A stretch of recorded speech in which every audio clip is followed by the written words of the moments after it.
Formant, ferme de la rencontre. Cette ferme, gérée par la famille de Saint-Joseph depuis 1993, est installée sur la terre d'Ars, petit village de l'Ain où vécut 41 ans durant, de 1818 à 1859, Saint Jean-Marie Vianney, dit le curé d'Ars. Ars demeure aujourd'hui un haut lieu de pèlerinage. Plus de 400 000 personnes viennent chaque année du monde entier pour honorer le saint curé qui a prodigué toute sa vie durant des bienfaits aux plus déshérités. Je suis arrivé à la ferme, ça doit faire 12 ans. J'avais quitté le lycée, j'avais arrêté la fac, je m'ennuyais, je savais pas quoi faire. Un copain est venu me chercher, à la demande de ma mère, pour me proposer de venir à la ferme. Alors il m'a décrit le cadre, une ferme avec des animaux, puis les moines, et l'occasion de me reposer. J'ai accepté tout de suite parce que j'avais besoin de souffler en fait. La famille de Saint-Joseph est une famille spirituelle. Le mot famille pour nous est important. Elle rassemble des moines et moniales qui suivent la règle de Saint-Benoît et des laïcs qui vivent cette même spiritualité au cœur du siècle. Et nous avons trouvé, avec l'aide de l'évêque de Beléars, nous avons trouvé un lieu dans le village du Saint-Curé d'Ars, une ferme où, paraît-il, il serait venu, et que nous avons donc pu accueillir dans le but précisément d'accueillir des jeunes qui sont trop peu à l'aise dans la vie pour vraiment s'intégrer socialement, mais qui ne sont pas assez malades pour les mettre dans un hôpital psychiatrique ou dans une autre maison spécialisée. C'était une ferme désaffectée et elle nécessitait des travaux. Dans un premier temps, nous avons effectué ces travaux avec toutes les forces vives de la famille de Saint-Joseph. Ce fut un peu un temps héroïque, mais très très beau, c'est clair. Enfin, c'est vrai que, au point de vue importance, on a fait quand même des gros travaux, quoi. Je me suis amusé au bout de 3 ou 4 ans à compter à peu près le temps en bénévolat où les gens avaient passé à travailler. Ça représentait une grosse somme s'il avait fallu les payer en salaire. Et les gros travaux ont duré jusqu'en 1997. Ça a été marqué, disons, par la fameuse kermesse qui s'est passée là en 97.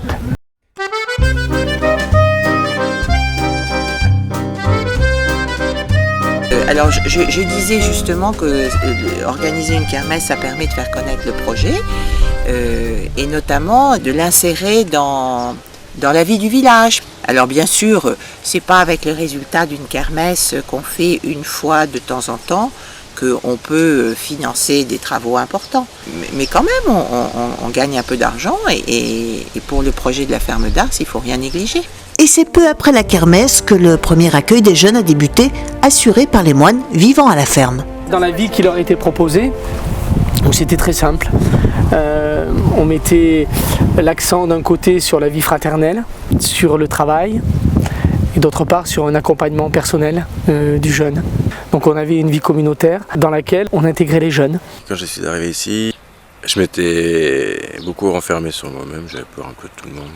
Puis désespéré surtout. Pendant 2 mois, je me levais, j'étais présent aux offices surtout, j'écoutais, et puis je mangeais et j'allais principalement me coucher dans la paille et les heures défilaient. Voilà, jusqu'au jour où frère Vianney est arrivé et m'a dit qu'il fallait que je travaille quand même. Voilà. Et donc je suis allé travailler. Et c'était de leur proposer ici un lieu où ils puissent retrouver confiance en eux, retrouver une stabilité intérieure, retrouver le goût à la vie, pour pouvoir après voler de leurs propres ailes, j'allais dire dans une vie sociale comme tout un chacun. À un moment, j'ai ressenti un désir de partir faire ma propre route et au bout de 4 mois. L'accueil des jeunes à la ferme a dû s'arrêter durant plusieurs années, mais le désir est resté de pouvoir recommencer et aujourd'hui de nouvelles opportunités permettent de relancer cet accueil sous une forme un peu différente. Nous avons mis un temps de pause pour plusieurs raisons, entre autres parce que parmi les moines qui faisaient l'accueil, certains devaient continuer leur cursus en vue d'une formation à la vie monastique et d'une formation au sacerdoce, et puis aussi parce que les conditions étaient quand même un petit peu spartiates. Au niveau de l'équipe d'accueil, jusque-là c'était principalement des moines. Or, il se trouve qu'il y a un couple membre de la famille de Saint-Joseph qui s'est porté volontaire pour participer à cet accueil. C'est la famille Montange, qui en plus ont des compétences hors du commun pour cela, puisque Jean-Yves travaille dans le domaine de la réinsertion et Madame Montange est médecin. Nous sommes mariés, ça fait maintenant 35-6 ans qu'on est mariés. 3 enfants et bientôt 3 petits-enfants. Donc on va être tous les deux au moins au départ, donc le couple résident, bénévole, dans cette ferme.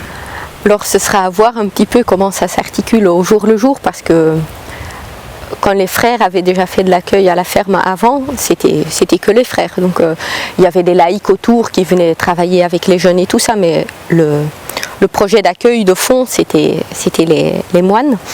Donc maintenant, ce sera un peu différent.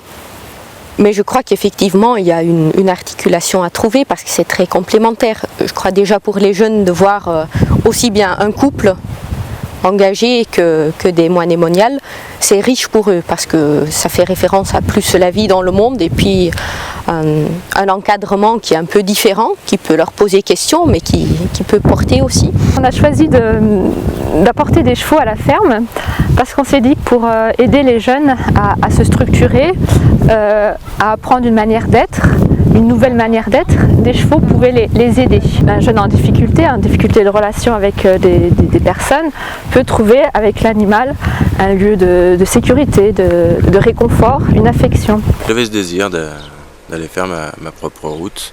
Je suis parti comme ça et pour moi c'était suffisant. Ça me laissait penser que j'allais braver toutes les difficultés à venir.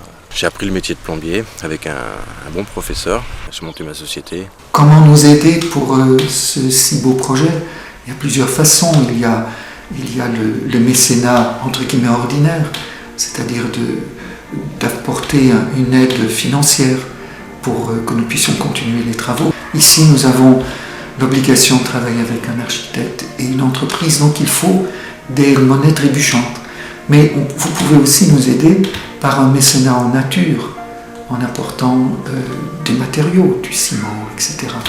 C'est un très beau projet que nous aimerions voir mettre en œuvre le plus vite possible pour la bonne raison que ça frappe à la porte des jeunes en difficulté, mais des jeunes qui sont capables de retrouver une réinsertion. Il suffit de peu de choses, il suffit qu'ils soient accompagnés un petit temps. Le lien que j'ai gardé avec la famille de Saint-Joseph, ce sont des amis et des clients et surtout une de mes principales références en matière de foi tout simplement. Parce que c'est eux qui m'ont fait découvrir le vrai visage de l'église. Et je vais venir y faire un petit tour de temps en temps, j'espère peut-être un jour carrément participer d'une manière ou d'une autre, je ne sais pas comment ça se présentera. Participez, aidez, vous aussi vous le pouvez, que vous soyez un particulier ou une entreprise, vous pouvez faire un don et bénéficier d'avantages fiscaux ou bien même un prêt. Vous trouverez toutes les informations sur le site internet noté ci-dessous et les détails sur le texte qui accompagne la vidéo. Je suis un témoignage vivant. Je suis un témoignage vivant.